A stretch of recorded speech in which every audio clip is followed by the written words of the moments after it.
এই যে এটা আমার আপন নাতি, আমার ছেলে নাতি, আমার তো কপাল বলা নাতি পর্যন্ত দোয়া শুনতে আইছে।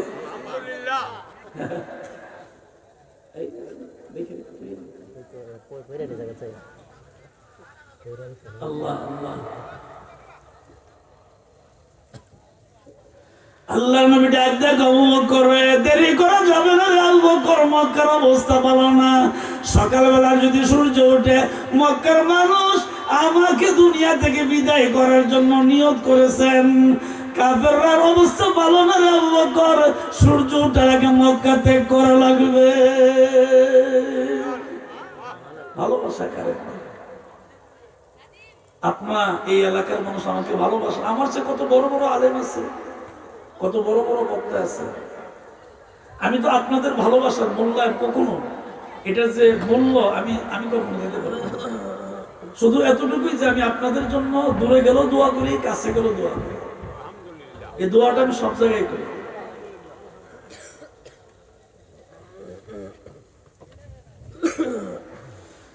নবীজি ডাক দেয় আবু বকর ঘর থেকে বের হয়ে আসেন। বলতে দেরি হয়, ঘর থেকে বাইরে হইতে দেরি হয় না। আবু বকর নবীজি ডাক দেয় আবু বকর উটের উপরে আরোহণ করেন, চলেন হিজরত করে মদিনার দিকে যায়। তখন নামটা মদিনা ছিল না, নামটা ছিল ইয়াসরাব। নামটা ছিল কি? ইয়াসরাব। জায়গা বেশি ভালো ছিল না। আমার আল্লাহ নবীর কদমের কারণে ইয়াসরাব মদিনা বানায়া দেয়। আর জোরে আল্লাহু আকবার। নবীর কদমের কারণে ইয়াসরাব মদিনা হয়।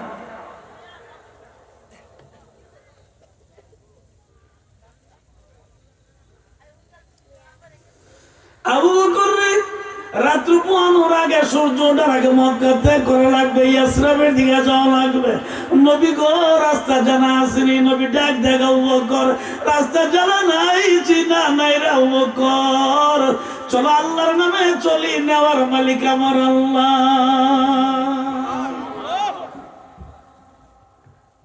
আবু বকর সিদ্দিক রাদিয়াল্লাহু তাআলা ডাক দেন, নবী গো আপনি উটের উপরে আরোহণ করেন, আমি উঠে রশি ধরে ধরে লাগাম ধরে ধরে টানাটানি করি। সুবহানাল্লাহ। আল্লাহর নবী আবু বকর সিদ্দিক রাদিয়াল্লাহু তাআলা নবীজির দিকে তাকাইলেন। নবীজি উটের উপরে আরোহণ করলেন, রশি ধরে ধরে সিদ্দিকে আকবর রশি ধরে ধরে সামনের দিকে টানে। যাইতে যাইতে কাবা শরীফের কিনারে নবী ডাক দিয়ে আবু বকর রে, আর রশি টানবেন না, রশিটা থামান। আমি একটু কাবার দিকে নজর করে তাকাই, দেখি আবু বকর আমি তো কাবার পাশেই জন্মগ্রহণ করেছি, কাবার জন্য তো আমার মায়া লাগে। আরে কাবা,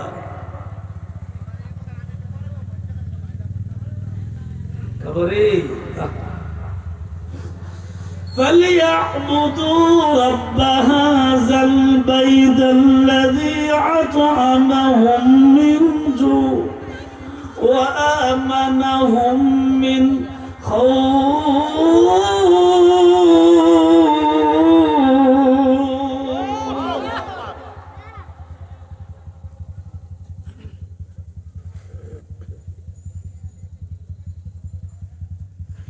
নবীজি কালো গিলাফের দিকে তাকাইলেন।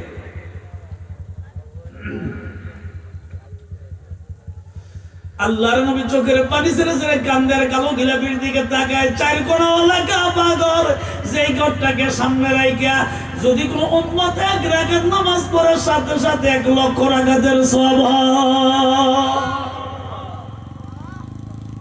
আপনাদের বিবেকের কাছে আমার একটা প্রশ্ন, এক রাকাতে যদি উম্মত 1 লক্ষ রাকাতের সওয়াব হয়, তো নবী আদায় করলে কি হয়? তুলনা করা যাবে? হিসাব করুন যাইব না, কম্পিউটার বন্ধ হয়ে যাবে। ঠিক কিনা জোরে? কারণ হলো নবী আপনার আমার মতো নয়, নবী নবীর মতন, আপনি আমি আমার নিজের মতন। ঠিক কিনা জোরে বলেন? নবী নবীর মতন।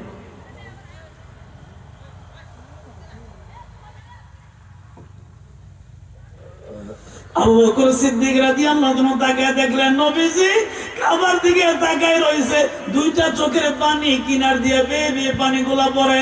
আবু বকর ডাক দেখো, নবী গো সামনে কাঁদবেন গো নবীজি, আমি এটা সহ্য করতে পারবো না, কাঁদেন না গো নবীজি। মনের মধ্যে কোনো দুঃখ থাকলে আমারে বলেন, আমি আপনাকে সান্ত্বনা দেওয়ার চেষ্টা করব। নবী গো, আপনি আমার সামনে কাঁদবেন, এটা কখনো হইতে পারে না। আপনি দুজাহানের বাদশা, আপনি দুনিয়ায় থাকলেও বাদশা, চলে গেল বাদশা। সুবহানাল্লাহ। নবীজি কিয়ামতের কঠিন ময়দানে আল্লাহ বিচার করবেন সত্য মালিক ইয়াউমিদ্দিন।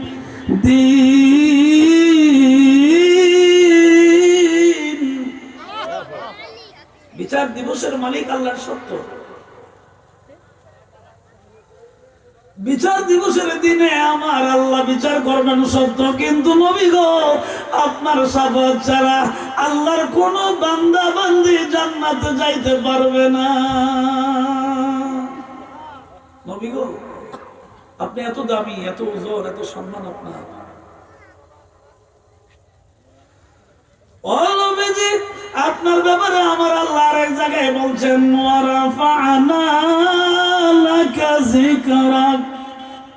নবী গো, আপনার মর্যাদা এত উঁচু, আপনি পৃথিবীতে থাকলেও মানুষ আপনার কথা বলবে, মদিনায় শুয়ে গেল কিয়ামত পর্যন্ত আপনার কথা বলবে। আরো জোরে বল। শুধু তাই না, হাসরের ময়দানে সকল মানুষ একত্রিত হওয়ার পরও আপনার কথা বলবে, ওয়ারাফা'না লাকা যিকরাক। সবসময় আপনার কথা স্মরণ করবে। আল্লাহ তাআলা আপনার স্মরণ, জিকির মানে কি? স্মরণ। আপনার কথা প্রত্যেকটা মানুষের জবানে জবানে রাখবেন কিয়ামত পর্যন্ত, এবং সবাই যখন একসাথে হাসরের ময়দানে উঠবে ওই দিন পর্যন্ত আপনার কথা মানুষের জবানে জবানে থাকবে। আল্লাহর নবী ডাক দেন, আবু বকর রে, কাঁদি এই জন্য রে আবু বকর, তুমি কি জানো না আমার বয়স 53 বছর। 40 বছর পর্যন্ত মক্কায় রইলাম, কেউ কোনোদিন একটা গালিও দিল না, মন্দ বলল না। 40 বছর বয়স হওয়ার পরে যখন দাওয়াত দিলাম লা ইলাহা ইল্লাল্লাহ, মানুষ গালি দেয়, পাথর দিয়া ঢিল মারে, মানুষ ঘর থেকে বের করে দেয়, পাথর দিয়া ঢিল মারে, গায়ের মধ্যে আঘাত করে। রে আবু বকর, আমি আর কত সহ্য করতে পারি রে আবু বকর, আমার তো মাও নাই, বাবাও নাই।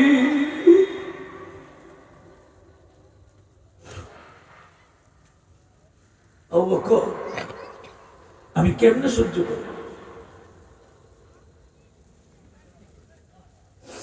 আবু বকরের জন্ম হওয়ার পরে তাকে দেখছি কাবা ঘরের 4 কোণাওয়ালা কাবা ঘর, কালো গিলাফ একটা এখনো আছে। আমি এই কাবা ঘরকে সামনে রেখে কত সেজদা দিছি আল্লাহরে।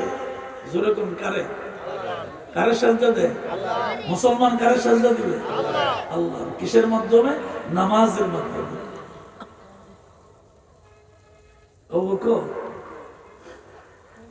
আমার একমাত্র কান্দার কারণ হইল আমি যে এই জায়গায় 53 বছর কাটাইলাম, দীর্ঘ 13টা বছর পর্যন্ত মক্কার মানুষকে বুঝাইলাম যে আল্লাহ ছাড়া কোনো মাবুদ নাই।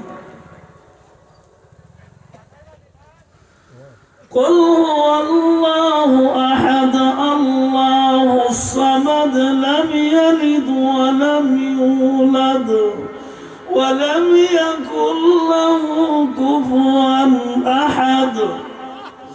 আল্লাহু আকবার। এই যে একবার তেলাওয়াত শুনছেন, আমি করছি 10 পারা কোরআন শরীফ তেলাওয়াত করলে যে সওয়াব হইতো, একবার সূরা ইখলাস তেলাওয়াত করলে সমপরিমাণ সওয়াব। 3 বার যদি কেউ তেলাওয়াত করে এক খতম কোরআন শরীফের সওয়াব আমলনামায় দেওয়া হয়। নবী গো, আপনি যে কাঁদতেছেন, এই কান্না দেখলে তো আমার সহ্য হয় না নবী, আমার তো কষ্ট লাগে। এই জন্য নবীজি, আপনার এই কান্না আমি সহ্য করতে পারি না। বলবেন আপনার মনের কি দুঃখ, কি কষ্ট। নবীজি ডাক দেখাও করে, মনের বড় দুঃখ হইল, আমি জন্মগ্রহণ করলাম এখানে, কাবা ঘরকে সামনে নামাজ আদায় করেছি, কত ইবাদত করেছি। আজকে বাধ্য হয়ে রে আল্লাহর হুকুমে হিজরত করে চলে যাইতে হয় মদিনায়। আমি কি আর কাবা ঘর দেখতে পারবো না? কাবা ঘর আমার জন্মস্থানের জন্য মায়া লাগে, এই জন্য চোখের পানি ছেড়ে ছেড়ে কান্দি। আল্লাহ ডাক দেখো, জিবরাইল রে দেরি করবি না রে জিবরাইল, আমার নবীকে জানায়া দে আমি আল্লাহ নবীকে হিজরতের মাধ্যমে মদিনায় পাঠাবো। আবার আমি আল্লাহ সময় হইলে মক্কার জমিনে আমি আল্লাহ আমার নবীরে আবার ফিরাইয়া দিব।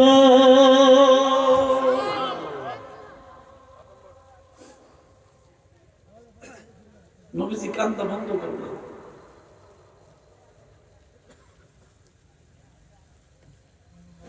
আবু বকর সিদ্দিক রাদিয়াল্লাহু আনহু বললেন, নবী গো, আল্লাহ তো আপনাকে সান্ত্বনা দিয়েছেন, তাহলে চলেন।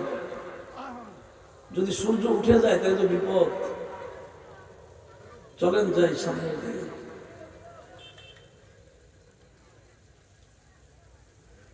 নবীজি যাইতে আরম্ভ করলেন।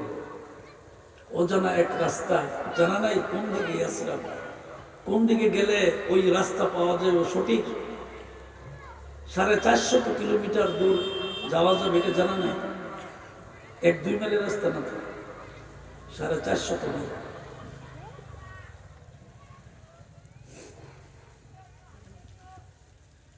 কাফেরদের একজন সর্দার ছিল। কাফেরদের ভিতরে যত সর্দার ছিল, এর ভিতরে একজন নবীরে ভালোবাসতো, যদিও সে কাফের ছিল।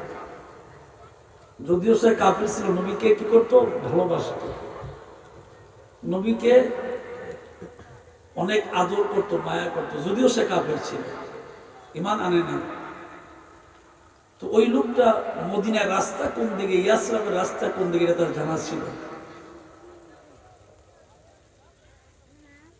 ওই লোকটা বললেন, আব্দুল্লাহর ছেলে মুহাম্মদ সাল্লাল্লাহু আলাইহি ওয়াসাল্লাম, আমি আপনাকে নিয়ে যাব, কোনো চিন্তা করেন না। রাস্তা যে দিক দিয়ে যাওয়ার প্রয়োজন আমি দেখাই দেব, আপনি এই ব্যাপারে কোনো টেনশন করার প্রয়োজন নেই। রাস্তা দেখায় দেয়। নবীজি আবার চিন্তা করে, সে নিয়ে আবার আবু জাহেল, উতবা, সাইবা, মুগীরা, আবু সুফিয়ান, তাদের কাছে নিয়ে আবার বলে দেন, বললে তো বিপদ, যেহেতু তারা খুঁজতেছে নবীকে মারার জন্য।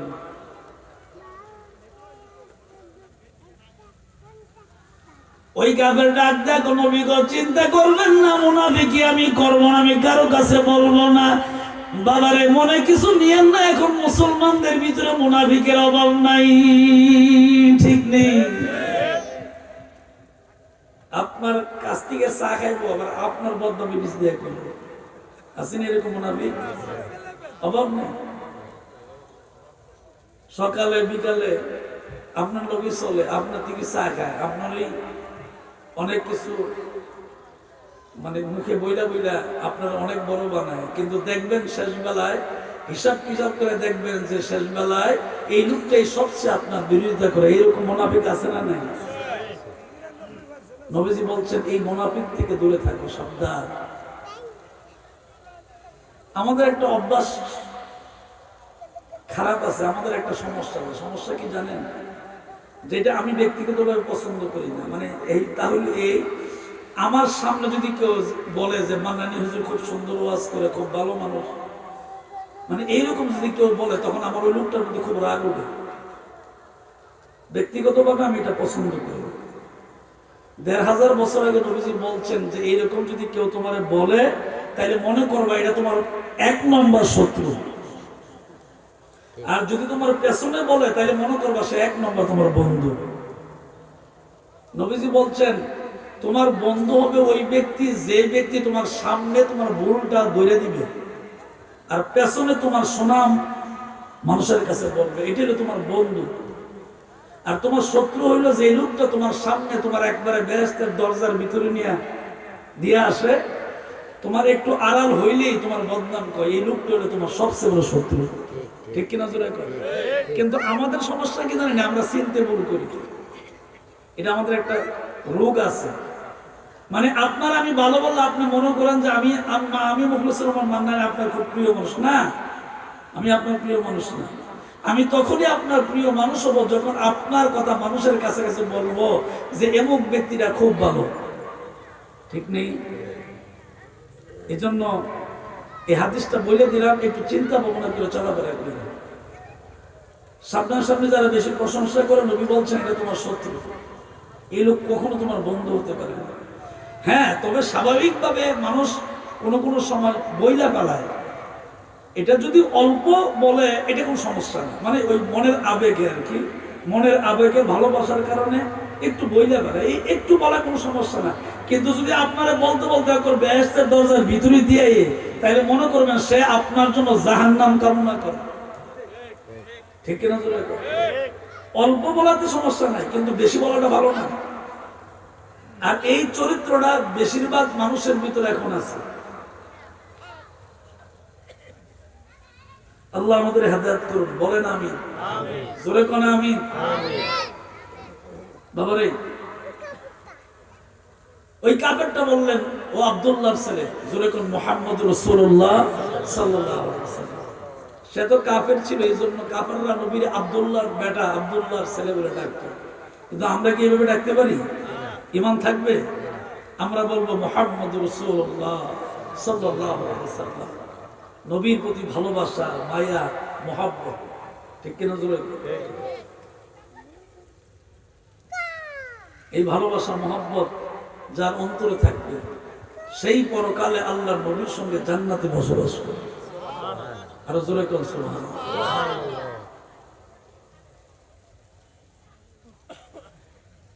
ওই কাফের বলছে, আপনি আমাকে বিশ্বাস করে বলছেন আমি আপনাকে রাস্তা দেখাই দেব, কিন্তু কখনো কারো কাছে আপনার কথা বলবো না।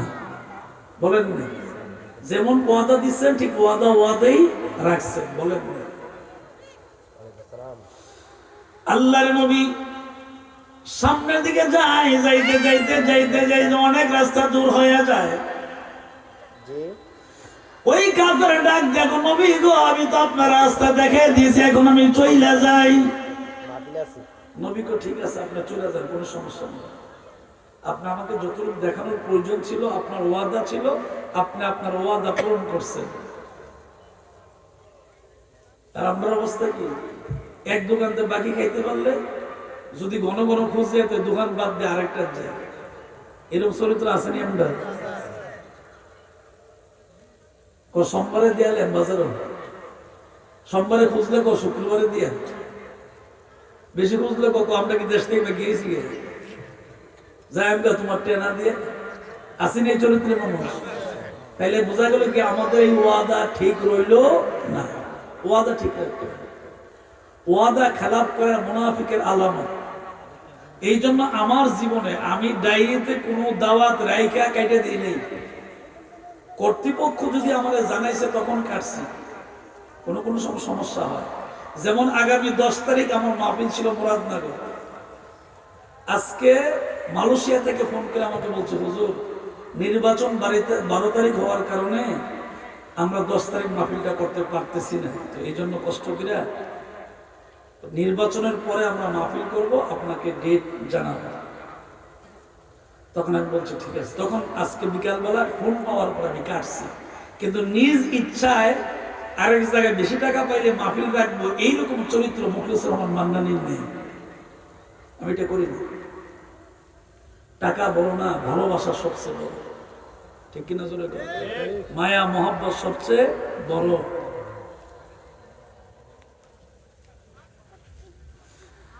আল্লাহর নবী আবু বকর সিদ্দিক রাদিয়াল্লাহু তাআলা কে নিয়ে সামনের দিকে যায়। হঠাৎ করে নবীজি তাকে দেখে পেছন দিক দিয়ে কাফেরদের আওয়াজ শোনা যায়। নবী কান্দে, কাবার কিনারে কাঁদছেন, কাবা করে গিলাফের দিকে তাকে। জন্মস্থানের মায়ার কারণে নবী চোখের পানি ছেড়ে ছেড়ে কান্দে। সেই নবীজি বলছেন, আবু বকর আমি যাচ্ছি ঠিক, কিন্তু মক্কার জন্য তো মায়া লাগে, কারণ আমি তো জন্ম হয়েছি একই জায়গায়, আমার তো যাইতে মন যাচ্ছে না, কিন্তু কি করব, বাধ্য। কিছুক্ষণ পরে তাকাইলেন, আওয়াজ গুলি বেশি বেশি শোনা যায়, পায়ের আওয়াজ বেশি বেশি শোনা যায়। আল্লাহ নবী ডাক দেখো, আবু বকর রে, কোথাও পালানোর দরকার, কোথাও যাওয়ার দরকার, যদি পেছন দিক দিয়ে আক্রমণ করে বাঁচার মতন কোনো জায়গা নাই রে আবু বকর, কি করা?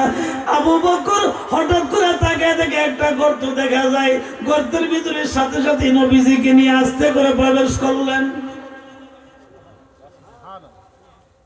গর্তের ভিতরে প্রবেশ করার পরে তখন নবীজি প্রবেশ করলেন। আবু বকর সিদ্দিক রাদিয়াল্লাহু তাআলা নিজে নবীজির কোলের মধ্যে নিলেন, মাথাটা আবু বকর সিদ্দিক এইভাবে পাগুলো আসন ধরে বসছেন, নবীজির মাথাটা কোলের মধ্যে নিয়ে নবীজির আস্তে করে শোয়া দিছে। কি মায়া, কি মহব্বত! হঠাৎ করে আল্লাহর কুদরত বোঝা যায় না, গর্তের উপরে মাকড়সা এসে বাসা বাইদা ফেলে।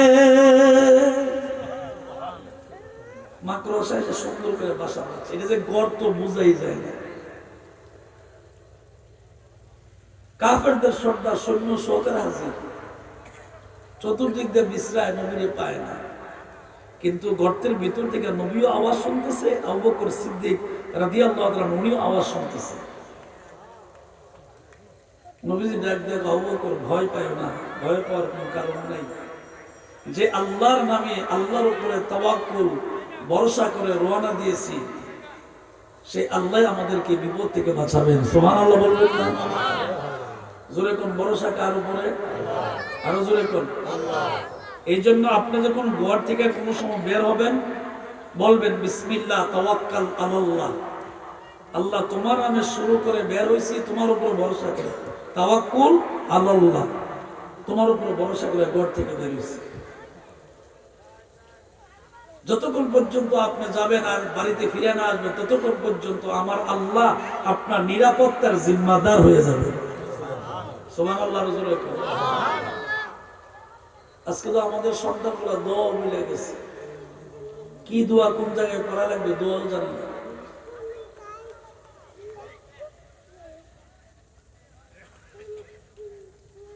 কাফেরদের এক সৈন্য ডাক দিয়ে কো, হে আবু জেহেল, গর্তের ভিতরে মনে হয় কেউ আছে। কো না, এত পুরান গর্তের ভিতরে মানুষ থাকে? নবী কিন্তু নিজ কানে শুনতেছে। চতুর্দিক দিয়ে ঘোরাফেরা করে তারা চলে গেছে, মানে পুরাতন গর্ত মনে করে কেউ বিশ্বাস করে নাই, গর্তের ভিতরে প্রবেশ করে নাই, তালাশও করে নাই। বলেন বাঁচানোর মালিক একটু জবানটা খুলে এখন। আল্লাহ আপনাকে বাঁচাবেন যদি আল্লাহর উপর আপনি ভরসা রাখেন।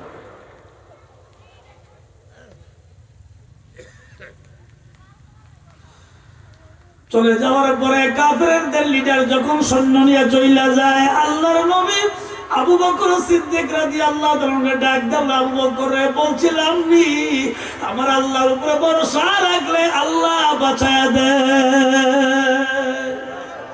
আবু বকর বলছিলাম না, জি ইয়া রাসূলুল্লাহ।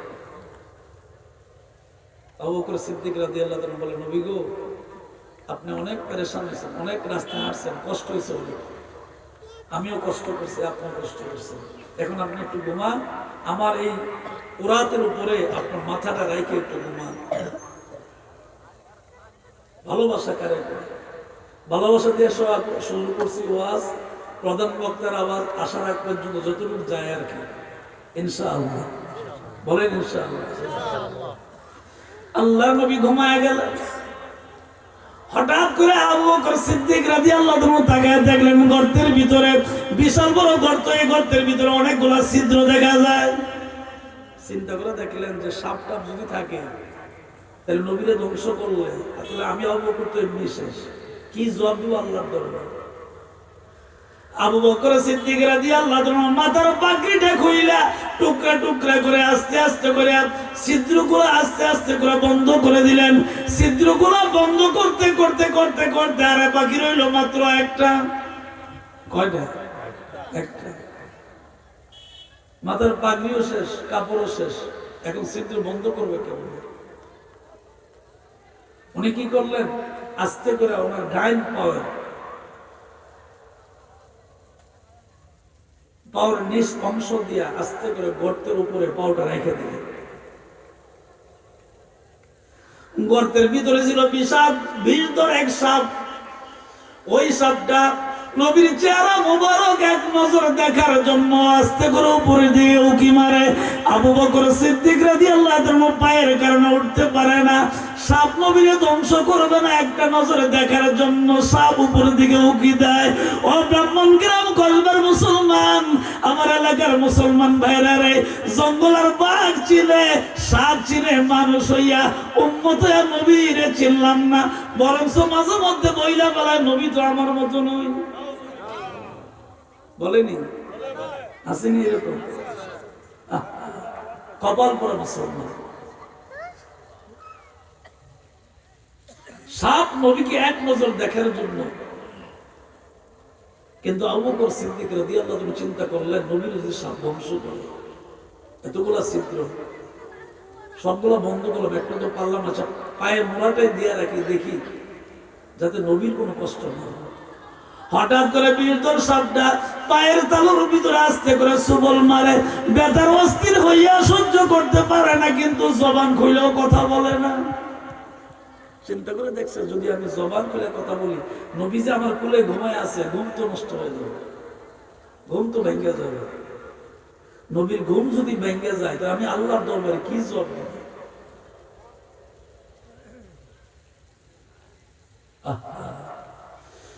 তাওহীদের মুর্শিদ আমার মুহাম্মাদের নাম, মুর্শিদ মুহাম্মাদের নাম, ওই নামের জপি মালা খোদারি কালাম, মুর্শিদ মুহাম্মাদের নাম। আল্লাহু আকবার। নবীর ভালোবাসা হঠাৎ করে সহ্য করতে পারলেন না, ব্যথার কারণে চোখ দিয়ে পানি পড়ে। চোখের একটা ফোঁটা পানি নবীজির গাল মুবারকের ভিতরে পড়ে। নবীজি ঠান্ডা অনুভব করে আস্তে করে ঘুম থেকে সজাগ হয়ে যায়। নবীজির চোখ যখন খুললেন, এই চোখটা নবীজির চোখ মুবারক আবু বকর সিদ্দিক রাদিয়াল্লাহু আনহুর চেহারার দিকে যায়। উনি তাকে দেখছেন যে আবু বকর সিদ্দিক রাদিয়াল্লাহু আনহু চোখের পানি ছেড়ে ছেড়ে কাঁদতেছে।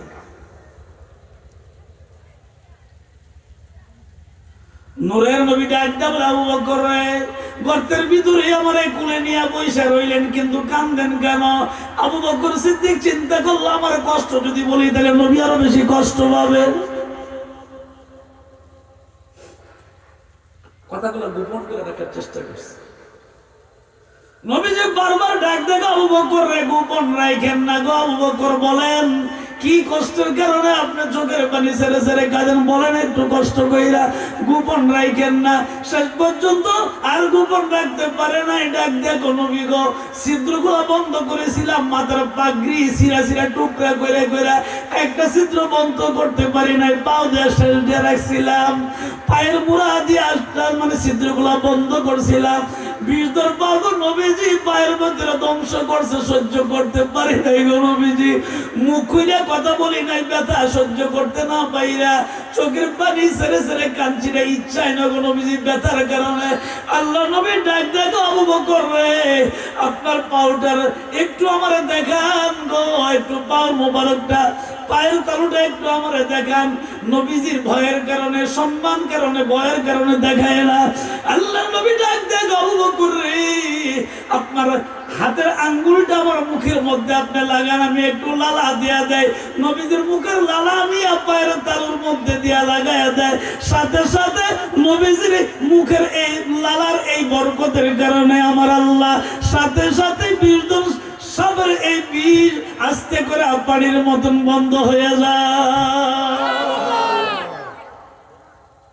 নবীজির মুখের লালার ভিতরে আল্লাহ তাআলা এত বরকত দিচ্ছেন, বিষধর সাপের বিষ সাথে সাথেই দূরে চলে যায়, ঠান্ডা হয়ে যায়, বিষ একেবারে পানি হয়ে যায়, একেবারে আরামদায়ক হয়ে যায়। নবীজির লালার ভিতরে কি বরকত আছে! উম্মত দুনিয়ার জঙ্গল আর বাঘ, জঙ্গল আর পশু পাখি সবকিছু নবীরে চিনল, কিন্তু উম্মত হইয়া নবীরে চিনলাম না। খেলার সুরে কইলেন নবী আমার মতো না।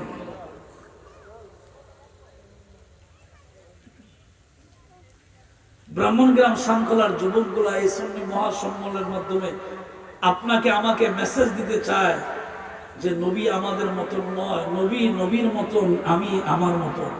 ঠিক কিনা জোরে বল? আপনার বাবার ওসিলার মাধ্যমে, মায়ের ওসিলার মাধ্যমে আপনি জন্মগ্রহণ করেছেন, আপনি আপনার মতন। আমি মন্নান বিশ্বাসের করে জন্মগ্রহণ করেছি, আমি আমার মতন। ঠিক কিনা জোরে বল? নবী নবীর মতন।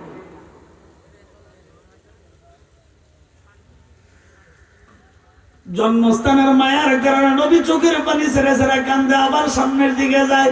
যাইতে যাইতে 450 মাইল দূরে নবীজি যখন মদিনার সীমানায় চলে গেলেন, মান্তাকাতুল মদিনা, এটাকে বলা হয় মদিনার জেলা। ব্রাহ্মণবাড়িয়া জেলার একটা সীমানা আছে না, নয়নপুর বাজারের উপরে যে ব্রিজটা আছে, ব্রিজটা পার হইলেই ব্রাহ্মণপাড়া থানা, আর এদিকে কসবা থানা। সীমানা আসেনি? এদিকে কসবা উপজেলা, ব্রিজ পার হইলেই ব্রাহ্মণপাড়া উপজেলা। ওইটা কুমিল্লা জেলা, এটা ব্রাহ্মণপাড়া জেলা। সীমানা আছে না? মদিনার সীমানার ভিতরে যখন নবীজি আস্তে করে প্রবেশ করলেন, সারা মদিনার খবর হয়ে গেল যে মক্কা শরীফে যে একজন আল্লাহ শ্রেষ্ঠ নবী আছে, যিনি অনেক সুন্দর, অনেক ভালো, ওনার মতন চরিত্রবান পৃথিবীতে কোনো মানুষ হয় না। এইভাবে যখন অনেক গুণকীর্তন বলতে আরম্ভ করলেন, মদিনার সমস্ত মানুষগুলা রাস্তায় বের হয়ে আসলেন নবীজির চেহারাটা একবার দেখার জন্য। সুবহানাল্লাহ।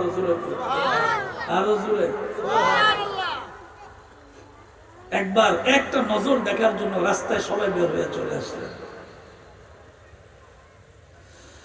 নবীজি রাস্তার ভিতরে, মদিনার রাস্তার ভিতরে প্রবেশ করলেন। তাকায় দেখেন রাস্তার দুই পাশে এইভাবে কাতার বন্দী হইয়া মদিনার বাচ্চা, মদিনার যুবক, মদিনার বৃদ্ধ, 3 শ্রেণীর মানুষগুলা রাস্তার দুই দিক দিয়ে দাঁড়াই রয়েছে নবীজির এক নজর দেখার জন্য। যেই মাত্র দেখলেন, তারা বললেন, তালাআল বাদরু আলাইনা মিন সানিয়াতিল বিদাই ওয়াজাবা শুকরু আলাইনা মাদাআনিল্লাহি দাই। একটা নজর দেখার জন্য নবীজি উটের উপরে বসা, আবু বকর সিদ্দিক রাদিয়াল্লাহু আনহু উটের লাগাম ধরে টানতেছে। মদিনার রাস্তার ভিতরে যখন চলে গেলেন, মদিনার ছোট্ট ছোট্ট বাচ্চাগুলা নূর নবী সাল্লাল্লাহু আলাইহি সাল্লামের চেহারার দিকে এইভাবে উকি মেরে তাকায়। ছোট মানুষ তো, এই জন্য ঘাড় বাঁকা করে উকি মেরে তাকায়। রহমতের নবী বাচ্চাদের দিকে খেয়াল গেছে। সুবহানাল্লাহ বলেন, আরো জোরে কোন। এই জন্য কোনো বাচ্চাকে ধমক দিবেন না, গালি দিবেন না, মন্দ বলবেন না। বাচ্চারা ভুল করলে মানে সুন্দর ভাষা দিয়া বুঝাই দিবেন। মসজিদে গেলে ধমক দিয়েন না, আদর করে পাশে বসায় নামাজ শিখায়। ঠিক কিনা জোরে কোন? বাচ্চারা মসজিদে গেলে ধমক দিয়েন না, আদর করবেন, নামাজ শিখাবেন। নবীজি বলছেন, কোনো বাচ্চা যদি মসজিদে যায় তাহলে তারা ধমক দিও না, পাশে বসাইয়া তাকে নামাজ শিখাও। তুমি মারা গেলে সে মসজিদে গিয়ে নামাজ আদায় করবে, আর তোমার জন্য 2টা হাত তুলে আল্লাহর দরবারে প্রাণ খুলে দোয়া করবে। ঠিক কিনা জোরে কোন? আপনি আপনার বাচ্চারা শিখাইতে হবে না মসজিদে নিয়ে? নবীজি খেয়াল করে দেখছে বাচ্চা ঘাড় বাঁকা করে নবীজির চেহারা মোবারকের দিকে তাকায়।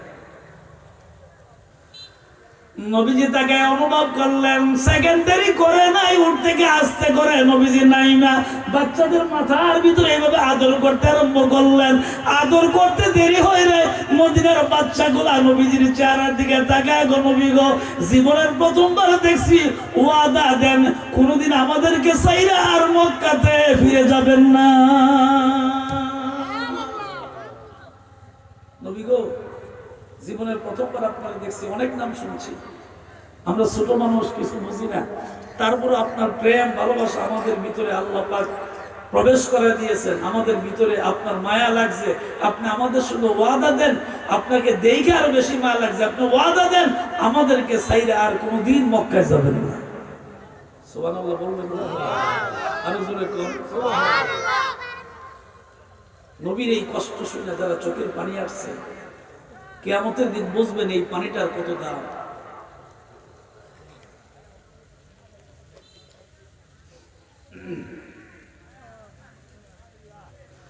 যেই মাত্র মদিনার বাচ্চাগুলা নবীর চেহারার দিকে তাকায় এই কথাটা বলতে দেরি হয়েছে, টপ টপ করে করে নবীজির চোখ দিয়ে বেয়ে বেয়ে পানি পড়তে আরম্ভ করলো। বাচ্চাগুলা ভয় পেয়ে গেল। মদিনার বাচ্চাগুলা ডাক দেখো, নবী গো, আপনার মায়ের কারণে বলছি, আপনার মনে কি কোনো কষ্ট হয়েছে নাকি? তাহলে কান্দেন কেন? নবীজি, নূর নবীজি মদিনার বাচ্চাদেরকে ডাক দেখো, মদিনার শিশুরারে, তোমাদের কথার কারণে আমার কোনো কষ্ট লাগে নাই। তোমাদের কথা শুই না আমার ভিতরে মক্কার ইতিহাসের কথা মনে হয়ে গেছে। আমাকে ঢিল মারছে, পাথর দিয়ে নিক্ষেপ করছে, ঘর থেকে বের করে দিছে, কত গালাগালি করছে, কত মারধর করছে। মক্কার বাচ্চাগুলো যদি এইভাবে আমাকে আদর করত, আমি কোনোদিন আমার জন্মস্থান মক্কা চাইরা ইয়াসরাবের দিকে আমি কোনোদিন আসতাম না।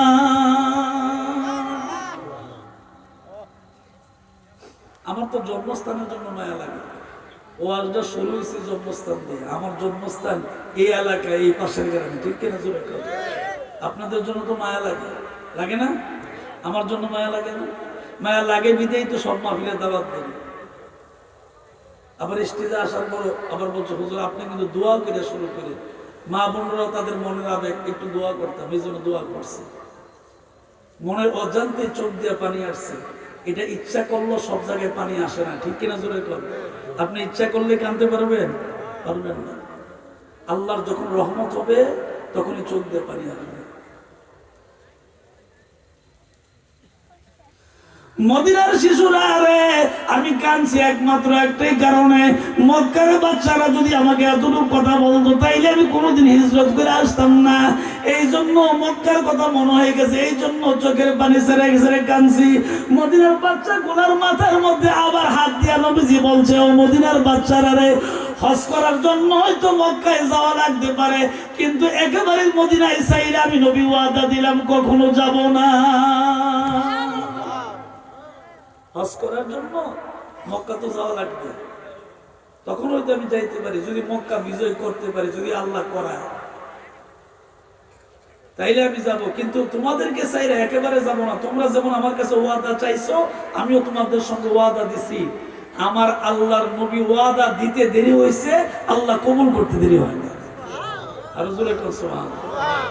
সাথে সাথে নবীর ওয়াদা আল্লাহর কাছে কবুল হয়ে গেছে। এই জন্য নবীজির রওজা মদিনা শরীফ হয়েছে। বলেন নবীজির রওজা কোথায়? নবীজি বর্তমান আছে কোথায়? মদিনা রওজা। আমার আল্লাহ নবীকে এত পাওয়ার দিচ্ছেন, আপনার ব্রাহ্মণগ্রাম শানখোলার জমিন থেকে নবীজির শানে দুরূদ পড়ছেন, নবীর মায়া চোখের পানি ছেড়ে ছেড়ে কাঁদছেন।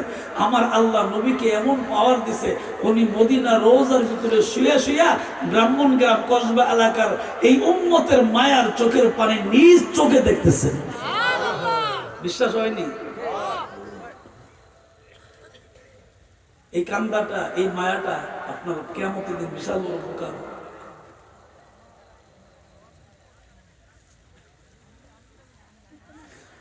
আল্লাহর নবী ডাক দেয়া বলে, আবু বকর রে, মদিনার পরিবেশ তো ভালোই দেখা যায়, মদিনার বাচ্চাগুলো জীবন আমরা দেখে নাই, প্রথমবারে বলছে আমাকে থাকার জন্য, তাইলে বোঝা গেল মদিনার মানুষগুলো আমারে ভালোবাসবে।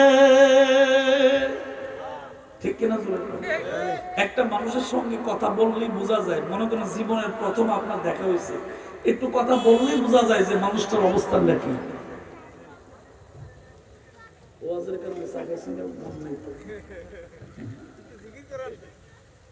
জিকির করতে আমার ফলে যাইব উনি করবে। আল্লাহ, কথাগুলি অনেক দামি, অনেক গভীর, অনেক ভালোবাসার কথা। প্রেম ভালোবাসা এটা অনেক দামি জিনিস। আর সব জায়গায় এগুলা বলতে পারি না, সবসময় মনে থাকেও না, আল্লাহ জবান দিয়ে সবসময় বের করেও না। ঠিক কিনা জোরে? নবীর ওয়াদা, আমি থাকবো মদিনায়, কিন্তু হজ করার জন্য মক্কা বিজয় যদি করতে পারি আল্লাহর হুকুমে, তাহলে মাঝে মধ্যে মক্কায় উমরা করার জন্য, হজ করার জন্য যাব। তবে ওয়াদা দিছি তোমাদেরকে চাইলে একবারে আর মক্কায় গিয়ে বাড়ি করবো না। সুবহানাল্লাহ। তো আল্লাহ নবীর ওয়াদা কবুল করছেনি? নবীর ওয়াদা কবুল হয়েছে, কবুল হয়ে গেছে। 10 বছরের মদিনায় দাওয়াতের কারণে মদিনার মানুষগুলো অতি সহজে ইসলাম গ্রহণ করে পড়েন লা ইলাহা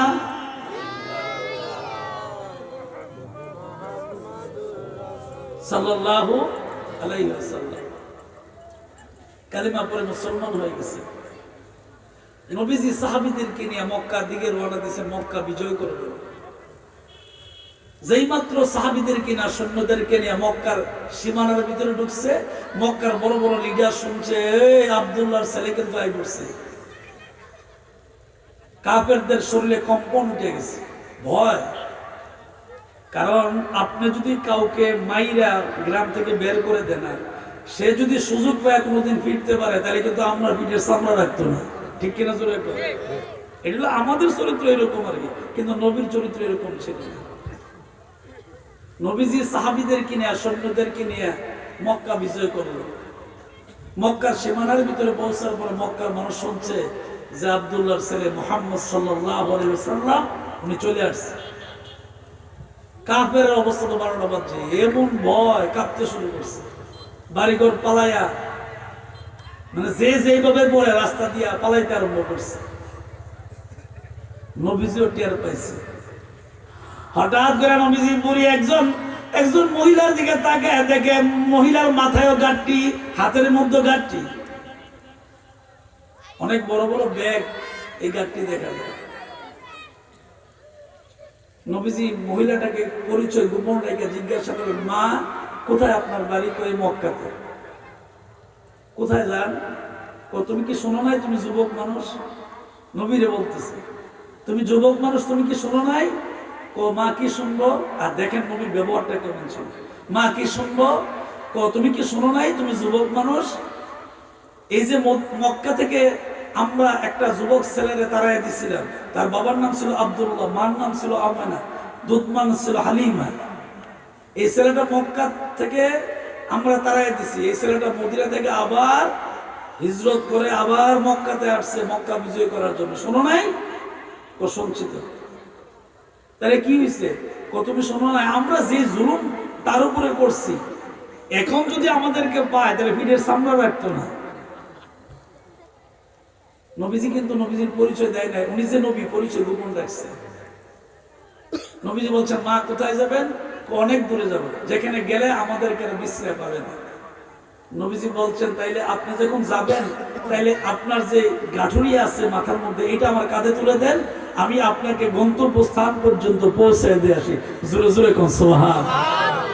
নবীর চরিত্র ব্যবহার, এটা এই কাজটাতে নবীর দুইটা জিনিস প্রকাশ, একটা হলো ব্যবহার আর একটা হলো চরিত্র। সুবহানাল্লাহ বলতেন। নবীজি পরিচয় গোপন রেখে মহিলাটার গাঠুরি নিজের কাঁধে তুইলা ওই গন্তব্য স্থান পর্যন্ত পৌঁছে দিয়ে আসে। বুড়ি মহিলা ডাক দেখো, মক্কার যুবকরে কষ্ট করে গাঠুরির মাথায় নিয়ে কাঁধে নিয়ে আমারে পৌঁছে দিছো, বিনিময় কিছু নাও, কিছু দেরহাম নিয়ে যাও, টাকা নাও, কারণ তুমি অনেক কষ্ট করছো।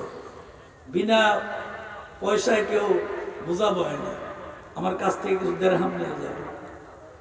নবীজি এবার পরিচয় প্রকাশ করে, ডাক দেখো বুড়ি মা গো, যার কথা শুই না ভয়ের কারণে আপনি এখানে চলে আসছেন, আমি কিন্তু ওই যুবক না গো মা, আমি তো সেই নবী, যেই নবীর কথা শুই না ভয়ের কারণে মক্কা পালাইয়া এত দূর পর্যন্ত চলে আসছেন।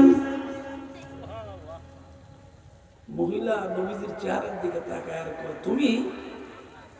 জি, আমি সেই মুহাম্মদ সাল্লাল্লাহু আলাইহি ওয়াসাল্লাম, আমি তো সেই নবী। মহিলাটা ডাক দিয়ে মক্কার কাফেররা, শোনো, যদি সত্যিকারে এটা আব্দুল্লাহর ছেলে হয়ে থাকে তাইলে বুঝে নাও, নবী কারো উপরে জুলুম করবে না, অত্যাচার করবে না, মারধর করবে না, তোমরা যার যার জায়গায় থাকো। যদি সত্যিকারে এটা আব্দুল্লাহর ছেলে মুহাম্মদ রাসূলুল্লাহ সাল্লাল্লাহু আলাইহি সাল্লাম হয়ে থাকে, এই নবী কোনোদিন প্রতিশোধ নিবে না। বুড়িমা সারা মক্কা এলান করে দিলেন, এই যে নির্বাচনের এলান হইতেছে না, মাইক দিয়ে আমার ভাই তোমার ভাই এমক ভাই সেমক ভাই, কথা কয় না, ঠিক কিনা? কত বিচা হেসা করতেছে, হ্যাঁ, একটা ভোটের জন্য কত রকমের কথা আছে, যে যেমনি মারে কইতেছে। মোখলেসুর রহমান মান্নানী রাজনীতি করেও না, আর এই গপ্প সারির ভিতরে আমি নেই। আল্লাহ আমাদের দেশের উপর রহমত নাজিল করুন। 12 তারিখ পর্যন্ত নির্বাচনের স্লোগান চলবে। 12 তারিখ নির্বাচন। একটা কথা মনে রাখবেন, যে যে দলই করেন, নির্বাচনের আগেও এক সমাজে থাকতে হবে, নির্বাচনের পরও একই সমাজে থাকতে হবে। এই জন্য এই বিষয়ের উপরে কোনো ঝগড়া ফাসাদ, কোনো মন্তব্য, কোনো খারাপ কোনো কথা, এইরকম এই ধরনের কোনো কাজ আমরা করব না। আমরা মিলেমিশে চলবো, ঠিক কিনা জোরে বলেন? আমরা কি চলবো? মিলেমিশে চলবো। যে যেই প্রার্থী আমাদের কাছে আসবে, ভোট চাবে, এটা তার চাওয়ার অধিকার আছে, আছে না নাই? যত প্রার্থী আছে, যে কোনো দলের হোক, তার ওই ব্যক্তি আমার কাছে, আমি যেহেতু ভোটার, আমার কাছে ভোট চাওয়ার অধিকার আছে। এই জন্য আমি কোনো প্রার্থীর সঙ্গে খারাপ ব্যবহার করবো না। উনি ওনার চাওয়া, যেটা চাওয়া বইলা চলে যান, আমি আমার স্থানে থাকবো এবং সুন্দর ব্যবহার করবো, ঠিক কিনা জোরে বলে? নির্বাচনকে ঘিরে আমরা কখনো কারোর সঙ্গে খারাপ ব্যবহার করবো, এটা উচিত না। কারণ 13 তারিখের পরে আবার একই বসবাস, আগে যেমন একই সমাজে বসবাস, পরও একই সমাজে বসবাস। যেই বাস করুক, এখনো আমি নিজে কামাই করে খাওয়ান লাগবো, 12 তারিখের পরে আমার নিজের কামাই করেই খাওয়ান লাগবে। সুতরাং এইগুলো নিয়ে বাড়াবাড়ি করে লাভ নেই। আল্লাহ যাকে কবুল করবেন তাকে করবেন আর কি, ঠিক কিনা জোরে বলেন? নবীদের হিজরতের পরে আল্লাহর নবী মক্কার জমিনে ডাক দিয়া বললেন, আমি তোমাদের কোনো প্রতিশোধ নেব না। যে কাবা ঘরের সামনে থেকে উটের উপরে আরোহণ করে কাবা ঘরের কালো গিলাফের দিকে কানতে কানতে মক্কা ত্যাগ করে হিজরত করে মদিনায় গেছে, সেই কাবা ঘরের সামনে দাঁড়ায় নবীজি বক্তব্য দিয়েছেন, ওয়াদা দিয়েছেন, ও মক্কার কাফেরেরা, কোনো ভয় করো না, চিন্তা করো না, আমি তোমাদেরকে কারোকে মারবো না, গালমন্দ বলবো না, কিছুই করবো না, কোনো প্রতিশোধ নিব না। আমি ওয়াদা দিলাম রে, আমার আগে যে রকম ব্যবহার ছিল, এখনো আমার এইরকম ব্যবহার। সুবহানাল্লাহ। আর আমরা যদি এই ক্ষমতা পাইতাম, নাতি করছিলাম, ঠিক কিনা জোরে কর? আমাদের চরিত্র কি? যদি আমরা এইরকম অত্যাচারিত হইয়া ফিরা যদি আবার এই ক্ষমতা আইতাম, আমরা অবস্থাটা কি? নবীজি স্পষ্ট করে কাবা শরীফের সামনে দাঁড়ায় বক্তব্য দিচ্ছেন, স্পষ্ট করে বলছেন, এই মক্কাবাসী, কোনো চিন্তা করো না, কোনো টেনশন নাই, কিছু নাই। আমি নবী তোমাদের সঙ্গে ওয়াদা দিলাম, আমি আগে যেরকম ব্যবহার করছি, আমি এখনো এইরকম ব্যবহার করবো, বরং এর চেয়ে আরো ভালো ব্যবহার করবো। সুবহানাল্লাহ কইবেন না? আরো জোরে কোন সুবহানাল্লাহ। নবীজির এই ব্যবহার দেখে দেখে মক্কার কাফেররা কালিমা পড়ে মুসলমান হয়ে গেছে। আরো জোরে কোন সুবহানাল্লাহ। একটু দুরূদ শরীফ পড়েন, আল্লাহুম্মা সাল্লি আলা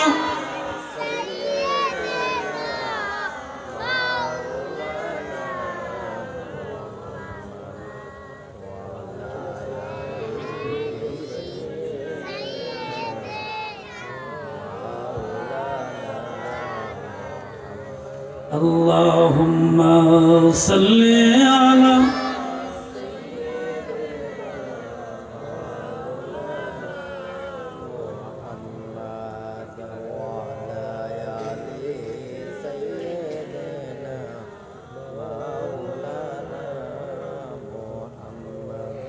আল্লাহু আকবার। জবান খুলে আল্লাহু আকবার। নবীজি মক্কাতে আবার বিজয় করার পরে, মক্কা আসার পরে উনি মক্কাতে থাকেন নাই। যখন সময় হয়েছে, মনে চাইছে, তখন উনি আসতেন, উমরা করতেন এবং সময় সময় হজ করতেন। কিন্তু নবীজি ওই যে ওয়াদা দিচ্ছেন মদিনার বাচ্চাদের কাছে প্রথম দিন যাওয়ার পরেই, যে আমি মদিনা চাইরা, তোমাদেরকে চাইরা আমি আর মক্কাতে একেবারে যাব না, শুধুমাত্র হজের উদ্দেশ্যে যাব। জোরে জোরে কোন সুবহানাল্লাহ। একমাত্র নবীর ব্যাপারে বলা যায়, নবীর চরিত্র ফুলের মতন পবিত্র, ঠিক কিনা জোরে কোন? ফুলের যেই রকম কোনো দুর্গন্ধ নাই, নবীর চরিত্রের ভিতরে কোনো দুর্গন্ধ, কোনো দাগ নাই, কোনো কালিমা নাই। নবীর চরিত্র ছিল এত সুন্দর।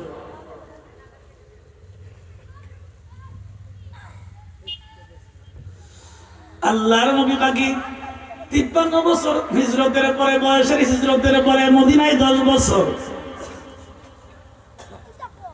কখনো মক্কা আসে আবার মদিনায় চলে যায়। দীর্ঘ 10টা বছর মদিনায় কাটাইলেন। কাটানোর পরে আল্লাহর নবী মদিনার মানুষদেরকে ডাক দিয়া বলছেন, ও মদিনার মানুষেরা রে, আলিয়াউমা আকমালতু লাকুম দীনাকুম ওয়া আতমামতু আলাইকুম নি'মাতি ওয়া রাদি'তু লাকুমুল ইসলাম দীন। জবান খুলে কোন আল্লাহু আকবার। 10টা বছর পূর্ণ হওয়ার পরে নবীজি বললেন, আমি কি আমার দায়িত্ব পালন করতে পারছি? 1,20,000 মতো সাহাবী, 1,00,000 সাহাবীদের সামনে নবীজি বললেন, হে আমার উম্মতরা, হে সাহাবীরা, আমি আল্লাহর পক্ষ থেকে আমাকে যে দায়িত্ব দেওয়া হয়েছিল, আমি কি আমার দায়িত্ব পালন করতে পারছি? সুবহানাল্লাহ বলেন। 1,00,000 সাহাবী এক ডাকে বলছিলেন, ইয়া রাসূলুল্লাহ। জোরে কোন ইয়া রাসূলুল্লাহ, আরো জোরে কোন। সাহাবীরা ইয়া রাসূলুল্লাহ কইছে, বেদাত হইছে না? আমরা সুন্নি আলেমরা ইয়া রাসূলুল্লাহ কইলা কো বেদাত হয়ে যায়। হ্যাঁ, শবে বরাতের আগের দিন সিন্নি খাইলে বেদাত হয় না, পরের দিন খাইলে বেদাত হয় না, শবে বরাতের দিন খাইলে বেদাত হয়ে যাবে। হ্যাঁ, খাওয়া তো এটা আল্লাহর পক্ষ থেকে। রিজিক বলেন কার পক্ষ থেকে আসে? আপনি খাওয়াইতে পারবেন? আমি খাওয়াইতে পারবো? এই ক্ষমতা আমার আছে? নাই। আপনি ইচ্ছা করলে তো খাইতে পারবেন। রিজিকের মালিক আল্লাহ।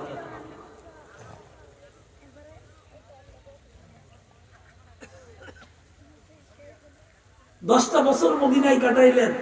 1,00,000 সাহাবীদের কাছে স্পষ্ট করে জিজ্ঞাসা করলেন যে আল্লাহর পক্ষ থেকে আমাকে যে দায়িত্ব দেওয়া হয়েছিল এক আল্লাহর দাওয়াত দেওয়ার জন্য, আমি কি এটা পরিপূর্ণ করতে পারছি? সমস্ত সাহাবীরা এক ডাকে বলছেন, ইয়া রাসূলুল্লাহ, বিন্দু মাত্র কোনো গ্যাপ নাই, আপনি পুরোপুরি দায়িত্ব পালন করছেন। আরো জোরে কোন সুবহানাল্লাহ, আরো জোরে। এই কথাটা বলতে দেরি হয়েছে, আমার আল্লাহ সাহাবীদের এই কথার উপরে এত খুশি হয়েছেন, সাথে সাথে আল্লাহ পাক বলছেন, নবী গো, আমি আল্লাহ জিবরাইলের মারফতে আপনাকে জানাইয়া দিলাম, আপনি আপনার দায়িত্ব পরিপূর্ণ পালন করেছেন। সুবহানাল্লাহ কইবেন না? আরো জোরে কর। নবী আপনার দায়িত্ব পরিপূর্ণ, কোনো গ্যাপ নাই, বিন্দু মাত্র কোনো গ্যাপ নাই, একেবারে পরিপূর্ণ। আল ইয়াউমা আকমালতু লাকুম দীনাকুম ওয়া আতমামতু আলাইকুম নি'মাতি ওয়া রাদিতু লাকুমুল ইসলাম দীন। জোরে জোরে কোন আল্লাহু আকবার। আরেকবার বলেন, আল্লাহর পক্ষ থেকে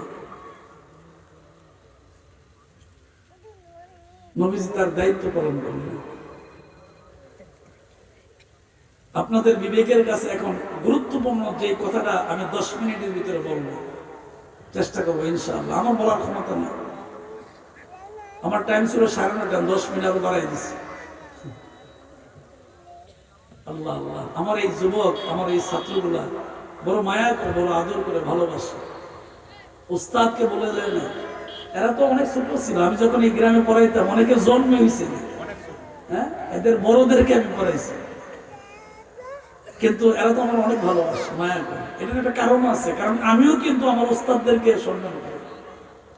আমি আমার উস্তাদকে দেখলে এখনো সামনাসামনি দ্বারা কথা বলতে চাই না, সালাম দিয়ে ভালো করে জিজ্ঞাসা আসতে করে চাই যায়।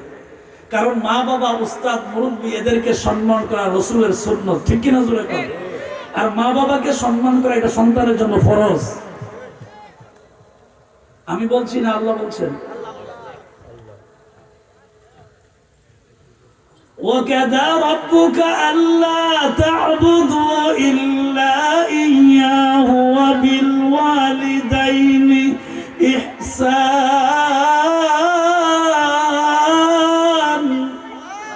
এই আয়াতের দ্বারা, আয়াতের শেষ অংশে, এটা অনেক লম্বা ওয়াজ, এই আয়াতের শেষ অংশে বলছেন তোমরা তোমাদের মা বাবার খেদমত করো। বলেন এই ওয়াজ থেকে আমার না আল্লাহ? আল্লাহ। সন্তান মা বাবার দেখাশোনা করা ফরজ, করাই লাগবে, এটা আল্লাহ নিজে বলছেন। কথায় কথায় অনেক বাড়াইতে পারবো না, সময় কম।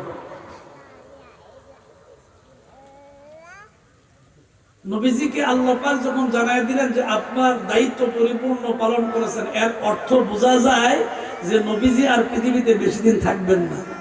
কথা কয় ঠিক কিনা জোরে কর। এই আয়াতের দ্বারা এবং নবীজির কে আল্লাহ তাআলা যে জানাইছেন, এই জানানোর দ্বারা বোঝা যায় নবীজির হায়াতের বেলা শেষ, নবীজি আর পৃথিবীতে বেশি দিন থাকবেন না। কারণ আমাদের দেশে একটা সিস্টেম আছে, দায়িত্ব পালন 5 বছর চেয়ারম্যানের, 5 বছর পরে থাকতে নেই না, নির্বাচন দেওয়া লাগে, নির্বাচন দেওয়া লাগে। এটা মেয়াদ আছে না, মেয়াদের পরে কি করা লাগে, নির্বাচন দেওয়া লাগে। নবীজিকে আল্লাহ পাক বলছেন, নবী আপনি আপনার দায়িত্ব পরিপূর্ণ পালন করেছেন। এর মাধ্যমে আল্লাহ তাআলা বুঝাইলেন যে আপনার হায়াতের বেলার শেষের দিকে আপনার আর দায়িত্ব শেষ, যেহেতু আপনার দুনিয়ার জমিনের বয়স শেষের দিকে। বুধবার দিন নবীজি হঠাৎ করে অসুস্থ হয়ে গেল। বলেন দিনটা কি বার ছিল? বুধবার।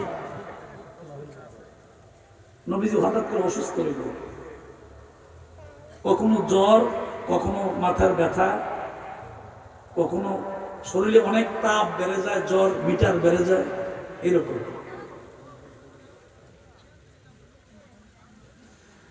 জিবরাইল ডাক দেয়, নবী গো, দুনিয়ার হায়াতের বেলা শেষের দিকে নবীজি, আমার আল্লাহ এই দুনিয়াতে আপনাকে হায়াত দিয়েছেন 63 বছর।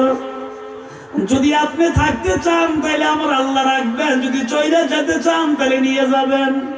সুবহানাল্লাহ কয়, আরো জোরে কর।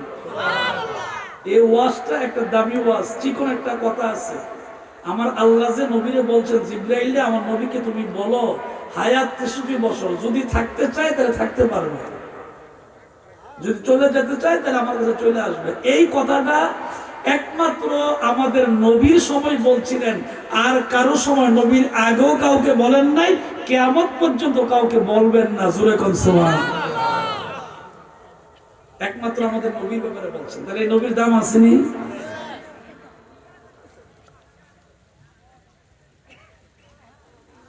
বুধবার দিন নবী অসুস্থ হয়ে যায়, সোমবার দিন দুনিয়া থেকে চলে যাবেন নবীজি। বুধ, বৃহস্পতি, শুক্র, শনি, রবি, সোম, 6 দিনের দিন নবীজি চলে যাবে। আল্লাহ ডাক দেখো, জিবরাইল দীর্ঘদিন পর্যন্ত আমার নবীর কাছে 23টা বছর ওহী নিয়ে গেছো, আজকে যাইবারে জিবরাইল একা যাইবা না, মালাকুল মউত আজরাইল রে নিয়ে যাও। জিবরাইল ফেরেশতা প্রতিদিন একা একা নবীর কাছে যায়। আজকে নবীর বাড়িতে যাওয়ার সময় মালাকুল মউত আজরাইলকে নিয়ে যায়। জিবরাইল আলাইহিস সালাম একটু দামি ফেরেশতা। নবীর ঘরের দরজার ভিতরে গিয়ে আস্তে করে দরজার ভিতরে লক করছে, টাচ করছে। নবীজি অসুস্থ অবস্থায় বিছানায় শুয়ে আছে। কলিজার টুকরা মেয়ে ফাতেমারে ডাক দে, গো ফাতেমা, মা গো, দরজায় কে জানি লক করছে গো মা, আমি তো দরজা খুলতে পারবো না, মাথার ব্যথা, বিছানা থেকে উঠতে পারি না, দরজা খুইলা দেখো তোমার বাবার কাছে কে আসছে। মা একটু দরজাটা খুলে দেখো, কিন্তু সাবধান মা। উনি যখন দরজার কাছে যাইতেছিলেন তখন বলতেছে, সাবধান মা, দরজাতে খুলবা, মদিনার কোন পুরুষ যাতে তোমার চেহারা না দেখে। সুবহানাল্লাহ। মা, ও ব্রাহ্মণ গ্রাম শানখোলার মা, ওয়াজের শেষ দিকে আপনাদের একটা কথা বলে যাই গো মা, আপনার অনেক দামি, আপনাদের অনেক সম্মান বেশি, কিন্তু আপনাকে দেখার একমাত্র অধিকার আপনার স্বামীর আছে, অন্য কেউ নেই। আপনার আপন ভাই, বাবা, স্বামী, এইরকম কিছু আপন মানুষ আপনাকে দেখার অধিকার আছে, এছাড়া বাহিরের কেউ আপনাকে দেখার অধিকার নাই। মা খুব সাবধানে চলবেন গো মা। আপনার স্বামী যদি প্রবাসে থাকে আপনারও বেশি সাবধানে থাকবেন, কারণ আপনার ইজ্জত, আপনার যে সম্মান, আপনার যে চরিত্র, এটা স্বামী প্রবাসে যাওয়ার আগে আপনাকে আমানত দিয়ে গেছে। যতদিন পর্যন্ত প্রবাস থেকে ফিরে না আসবে, এতদিন পর্যন্ত আপনি আমানতকে কখনো খেয়ানত করতে পারবেন না। এটা আমানত। ঠিক কিনা জোরে? নবী মেয়েকে ডাক দেন যে ফাতেমা গো দরজা খুলবা, ঠিক আছে, সাবধান রে ফাতেমা, দরজা খোলার পরে মদিনার কোন পুরুষ যাতে তোমার চেহারা না দেখে। দরজা খুলছেন ঠিক, উনি দরজা খুইলা দরজার পাটের এক পাশে উনি দাঁড়াই গেছেন যাতে ওনার চেহারা কেউ না দেখে। নবীজি বলছেন, বাবা বলছেন, কিন্তু উনি আর নবীর কাছে বলে না যে কে আসছে। কিছু সময় দূর হওয়ার পরে, পার হওয়ার পরে, কিছু সময় পার হওয়ার পরে নবীজি একটা ডাক দিয়েছেন, মা গো মা, ফাতেমা রে কিছু বলো না, কে আসছে কোনো কিছু বলো না, পেছন দিকে আমার দিকে তাকাও না, তুমি তো আমাকে বলবা কে আসছে। বাবা ডাক দেওয়ার পরে মেয়ে তাকাইছে, ফাতেমা তাকায়, আব্বা গো জীবনে অনেক মানুষ দেখছি কিন্তু এইরকম মানুষ জীবনে দেখছি না। কেমন? দুইজন আসছে, ওনারা ফেরেশতা ঠিক আছে, কিন্তু নবীর বাড়িতে আসার সময় মানুষের স্রোত ধরে আসছে, মানবের স্রোত ধরে আসছে। আব্বা আমি এমন মানুষ জীবনে দেখি না, তবে দুইজনের ভিতরে একজনকে চিনি, আপনার কাছে আসতো ওনারা জীবনে বহুবার দেখছি, কিন্তু আরেকটা যে আসছে এরা জীবনে দেখছিও না, চিনিও না। কমা স্রোতটা কি বলতে পারবো? চেহারা স্রোতটা কি এরকম, এটা কি বলা যাবে? কলিজার গ্রামে ফাতেমা ডাক দিয়ে বলে, আব্বা গো চেহারা এমন বিকট চেহারা, দেখলি ভয় পায়, অনেক লম্বা, আকাশে লাগে আছে এমন মনে হয়, মাথা আকাশে লাগে রয়েছে, পাও দুইটা জমিনে, পাও গুলো অনেক বড় বড়, পাওয়ের নখ গুলো বড়, হাতের নখ বড়, দেখতে খুব বিশ্রী চেহারা, বিকট চেহারা, দেখলে খুব ভয় লাগে। তোমার আব্বা গো দেখলে ভয় লাগে। নবী বুঝার বাকি রইল না, ডাক দেখো ফাতেমা রে, বুঝার বাকি নাই রে ফাতেমা, এটা দুনিয়ার কোন মানুষ নয় রে ফাতেমা, এটার নাম মালাকুল মউত আজরাইল। জোরে কোন আল্লাহু আকবার। এই জন্য আমার আব্বা মরহুম আব্দুল মান্নান বিশ্বাস বলতেন, সৈয়দ আব্দুল মান্নান বিশ্বাস বলতেন, আজরাইল আসিলে কারো কবিয়ত চলবে না, মরণের কথা মানুষ কেন স্মরণ করো না, আজরাইল আসিলে কারো কবিয়ত চলবে না। ঠিক নেই? কোন কফিয়ত, কোন কথা বলা যাবে? নবীজি বললেন, মা তোমরা পেছনে চলে যাও, ঘরের পেছনে চলে যাও। সমস্ত মহিলারা পেছনে চলে গেল। নবীজি অনুমতি দিলেন, জিব্রাইল রে তুমি ঘরের ভিতরে প্রবেশ করো, ফাদ্দাল আসো ঘরের ভিতরে প্রবেশ করো। নবীজির অনুমতি নিয়ে জিব্রাইল সর্বপ্রথম ঘরের ভিতরে প্রবেশ করো। নবীজি কথাবার্তা বলেন, জিব্রাইল সালাম দিলেন, নবীজি সালামের উত্তর দিলেন, কিছু কথাবার্তা বললেন। জিব্রাইল নবীজির নুরানি চেহারার দিকে তাকিয়ে বলছেন, নবী গো আমি তো আজকে একা আসি নাই, আরেকজনের নিয়ে আসছি। আমি শুনছি তো আমার মেয়ে বলছে, নবী আপনি যদি অনুমতি দেন তাহলে উনি ঘরে প্রবেশ করেন। সুবহানাল্লাহ, আরো জোরে, আর একটু জবান খুইলা। আপনি বিশাল দামি কথা, এটা কারো সময় হয় না, শুধুমাত্র একমাত্র নবীর সময় ছিল। আজরাইল কারো জিজ্ঞাসা করে না, কারো অনুমতি নেয় না, তার নামই আজরাইল। আজরাইল নবীর কাছে অনুমতি চাই, নবী গো অনুমতি দিবেন তাইলে ঘরে প্রবেশ করব। সুবহানাল্লাহ। আজরাইল কিয়ামত পর্যন্ত কারো কাছ থেকে অনুমতি নিবে না, শুধুমাত্র আমাদের নবীর সঙ্গে। তাহলে এই নবী কি দামি না দাম নাই? দাম কি অল্প না বেশি? কোন হিসাব করুন যাবেনি। কম্পিউটার হিসাব করলে কম্পিউটার আস্তে করে বন্ধ হয়ে যাবে, কোনো হিসাব করা যেত না। আজরাইল নবীর পাশে যায়, নবী ডাক দেখো, আজরাইল রে, আজরাইল আমি জানি যার বাড়িতে তুমি যাও মালাকুল মউত তোমার কাজের রূহ কবজ করা, আসো আমার বাড়িতে আমাকে নিতে আসো, আমি জানি রে আজরাইল। আজরাইল ভয় পেয়ে গেছে। আজরাইল কো আরে নবীর কাছে যে আইসি কোনো বিয়াদবি টিয়াদবি হয়েছে, খুব চিন্তা করে গেছে। আজরাইল নবীজির চেহারা মোবারকে তাকায় বলে, ও নবী গো, বিয়াদবি হইলে মাফ করবেন গো নবী, অনুমতি যদি দেন তাইলে রূহ কবজ করব, অনুমতি না দিলে রূহটা নিতে পারবো না, আমার আল্লাহ নিষেধ করেছে। সুবহানাল্লাহ। রাসূলে কর, আপনি চিন্তা করে দেখছেন খামখালি কত বড় দামি ওয়াজ। নবী গো, আপনি যদি অনুমতি দেন তাইলে আপনার রূহটা কবজ করব, অনুমতি যদি না দেন গো নবী, আমার কোনো ক্ষমতা নেই আপনার রূহ কবজ করব, আল্লাহ নিষেধ করে দিয়েছে। নবী গো, আজরাইল রে, নিতে আসছো, আমি আল্লাহ, আমার বন্ধু, আমি আল্লাহর দরবারে যাবো, কোনো সমস্যা নেই, তুমি আমার রূহটা কবজ করো। আজরাইল আবার ডাক দেয়, নবী গো অনুমতি দিবেন নি গো নবীজি, অনুমতি দেন। আজরাইল একবার না 3 বার অনুমতি চাইছে। জোরে কোন কয়বার? কার হুকুম? জোরে কোন কার হুকুম? আল্লাহর হুকুম। 3 বার অনুমতি চাইছে।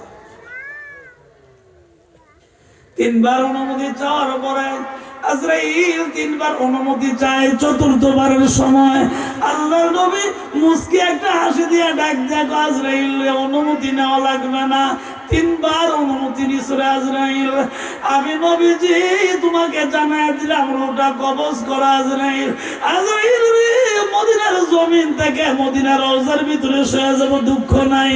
আজরাইল রে, আমি দুনিয়ার কারো জন্য আমার মায়া লাগে না রে আজরাইল, শুধুমাত্র মায়া লাগে রে আমার উম্মতের গুনাহগুলি মাফ হইছে নি। আজরাইল, আমার পরিবার, আমার সংসার, আমার টাকা পয়সা, আমার বাড়ি ঘর, এইগুলির জন্য আমার কোনো মায়া নাই। আজরাইল, আমার শুধু মায়া একটাই, আমার উম্মত গুলা ভালো আসেনি, আমার উম্মত গুলার আল্লাহ মাফ করছেন।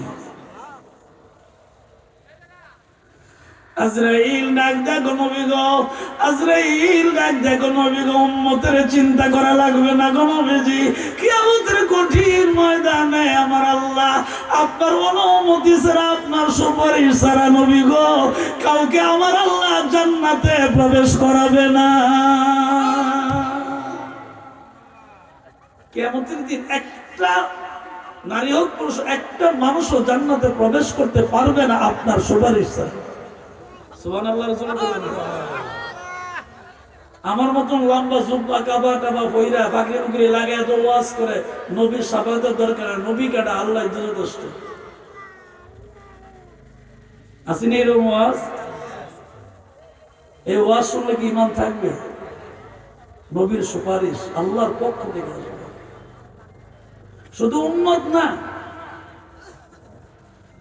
হাসরের ময়দানে বিচার যখন করা হবে, হাসরের ময়দান বিচার যখন কায়েম হয়ে যাবে, জান্নাতের ভিতরে আল্লাহ যখন যাওয়ার জন্য মুমিন বান্দা এবং বান্দীকে বলবেন, সর্বপ্রথম নবীদের সিরিয়াল। কার সিরিয়াল?